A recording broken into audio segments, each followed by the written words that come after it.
Excuse the flashing lights, we're going strobe style today. First video we're shooting today is going to be a full demo of the Evans hydraulics that I've been using on my toms for quite a while. So kindly Evans have sent me some fresh heads to put on. We've got the 8 in blue. There we go. I don't know if you can see that, but can you see the bits of oil in the head? And that's actually, it's the oil between the ply that gives it the really dead, kind of controlled, already sort of dampened sound. So we've got 8 in blue, we've got a 12 in the red, way up, same deal, you can get them in red and blue, and then I'm going blue on my 16 floor tom. So I'm going to swap these out. I'm also going to be reskinning the snare, so I've got some cool new heads for that. So this is my setup on the snare. I'm using a 14-inch on the floor. Yay! 14-inch hybrid, just ridiculous. Such a different snare head. I didn't really think this would sound as good as it did when I got it out of the box for the first time, but I literally put it on my snare before a gig, tuned it really quickly, and it just sounded ridiculous, and it's been my snare head ever since. So hybrid on the top, and then on the bottom we're going for a snare side 300, which is just kind of Evans' go-to thin snare underside. So quite delicate, you've got to be careful with these if you're transporting them around. But that's going to go on the bottom, and then I'm just going to swap the snare wires out while I'm at it. It's been a couple of years since I have. I'm going to use the Pure Sound 20 strand. They're just a really good brand of snare wires, to be honest. Just a good go-to, and you can get all sorts of different widths of snare wire. So if you want a really thin one or a really fat one, you can experiment with different sounds. So total reskin right now, and then we're going to film. So just going to quickly show you how I take my heads off my toms and put the new ones on, just in case you haven't done that before and you want to refresh your kit. So I'm going to swap out the 12 just to show you how I do that. In terms of how often you should swap your tom heads out, it's really when they start to sound a bit dead. So if you're going in to record, particularly to actually record versus live, it is quite important to swap the heads out if they've been used quite a bit. So because we're filming loads today, and because I wanted to do a really nice sound test of these heads, it's time to swap them out. So just have a look here, you can see, if you can catch it in the light, but there's a few stick marks all over. These aren't past the point of needing swapping out. You've definitely got quite a lot of life left in these if we needed to. If your heads are pitted in, so you've actually got like stick dents in the head, then that's definitely time to swap them out. They're going to really affect the sound. If you want to take them off, really simple. Obviously you need a drum key. This is just a normal drum key. You can get like crank ones and ones that spin and all sorts, but I've got this on me right now. And basically to take off the head, what you want to do is keep the tension even around the actual bearing edge of the drum. So what you don't want to do is, if your head is cranked up, you don't just want to take one, detune it all the way down until the lug's loose, because that's putting quite a lot of uneven tension around the actual bearing edge of the drum. So what you do is, this is all like tuned up from the last time I played it, so it's kind of as you would go about taking your head off. I'm just going to take a starting lug, I'm just going to come down like half, and then you move over to the opposite lug. So I've done half a turn there, that's just taking some tension off. Move down to the opposite, off there, you can feel it loosening down already, and then you move in a sort of a star pattern. It doesn't really matter, like you get all these guides about 1, 2, 5, 7, 8, 9, whatever, but basically you just need to move in opposite. So for them 1, 2, I'll go up here, take a bit off there. It's really like just a loose technique, a bit off there, and then we're going to move to the last pair, so take a bit off there and a little bit there.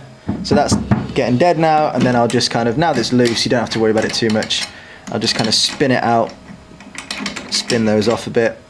So again, you're just moving in opposite pairs. It's just not good to have too much tension on the actual bearing edge of the drum unnecessarily.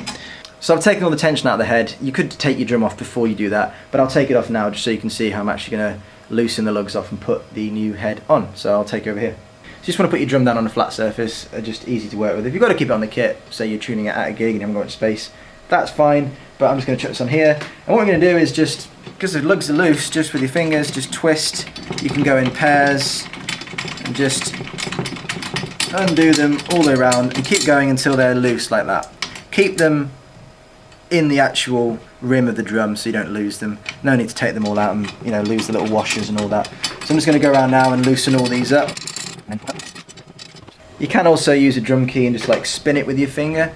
So like there, you can just kind of, you know, depending on the key you've got, might be a bit faster. Now if you really want to speed stuff up, you can get a key like this, which is like a ratchet drum key. And so it just has settings for, in the middle is locked, so it works like a normal drum key, so it doesn't turn, you just turn it normally, and then down and all the way up, lock it in one position. So it means that you can do stuff like twist and then turn the key, twist and turn the key. So in this case we'll put it there, so it's actually taking the lugs off, and you just put it on, hold it there, and obviously set it to the right one, and then just do that. And it just brings the key right out. It's loads faster. I always take this on tour for changing heads because it just makes it really quick. So all those are loose, they're all just sat like that, and then you just lift the rim of the drum off, put that down somewhere safe, don't lose all your lugs, and then take your head off. That's fine, you don't need that anymore. And then what you want to do is just run your hands or a cloth just around the bearing edge and just make sure that, you know, there's no bits of stuff on the edge or whatever. You want to make sure it's nice and clean. It's a good chance just to check that you haven't had any dents or damage to the edge of the drum, because if there's a big chunk missing, say something had hit your drum or you dropped it, and you might have some tuning problems, and that would be how you'd spot it. And then I just give it like a blow. I'm like, close your eyes because you get loads of dust. Just get some of the bits out, turn it over, just because sometimes you get little bits, and you can see like on here, little bits of sawdust and stuff have all kind of come out. Just every time you change your head, it's a quick chance to clean the inside of the drum. So there you go, head's off, bearing edge is all clean, drums had a quick service, and then you want to get the new head and just position it on. Now normally, you know, heads these days, they're so well made, you're not going to have issues with them being a bit, you know, like not sitting right. Particularly the level 360 technology that Evans put into all their heads a couple of years ago makes an enormous difference. It just means that the actual collar of the drum head goes down lower over the edge of the drum, so it sits even all the way around. And it does make a real difference. So you're not going to have any problems. If you want to position your logo, so that if, you know, I know that I have my tom holder here, and this is the actual, pretty much the angle that the drum sits at. So I like to have my logos facing me and to be even. You know, my OCD would kick off if my logo was like that. So you want to get it in position. Now some people are of the school of thought of like cracking like the resin and that kind of thing. I found that I did that more when I used to play Remo heads, which are still great heads. You know, it's all good. They're all just about whatever sound you want. But when I played Remo, I did find that if I cracked in the resin, and that's where you put pressure on here quite hard, and you'll hear like a cracking sound, that meant they'd hold their tuning much better.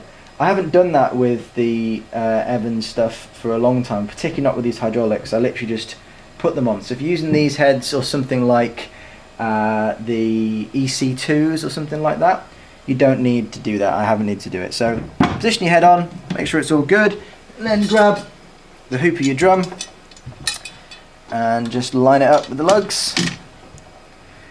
And then I just kind of, just the first little turn, just put each lug in, and that just makes sure that, as you know, before you start tightening one, that the alignment is all bang on. So now that's nice and aligned, every lug is in, and then we're going to take it up to what's called finger tight, and that is a really common term you'll hear with drum tuning. It just means this, that with your finger and thumb you just twist the lug until it just does that, touches the hoop there, and then do that all the way around. And the reason we do that is it gives us a consistent starting point to actually tune from. So what you don't want to be doing is going from this loose to just taking a key and just cranking one lug all the way up, because for two reasons. Number one, it's putting too much pressure on that bit of the bearing edge of the drum, which isn't good. And number two, you don't have a consistent point of reference for tuning. So if you want to use your key to speed things up, you can sort of twist it, but then just pay attention to as it gets towards the actual hoop that you just want to do it with. You finish it off there with your fingers and get it tight. So that is a fast way of doing it. To be honest, that is how I tend to do it. I just sort of, you know, do it quickly, and then just as it's getting down to that bit, I just finish it off like that, so it's all at the same starting point. So we're getting the drum to what's called finger tight on the tension on the lugs. That's nearly done. Last one. And then from here, this is where we're going to start actually tuning up the drum. So we've got them all good to go. So you can check them all. You might want to give them just one last little tight, because obviously as you do them, the tension changes slightly. So now you go around each of them, little pinch. They're all at what we call finger tight. So there you go, heads on, it's all nice and even, it's aligned. You've given your drum a quick clean, and now your drum is ready to tune. So enjoy.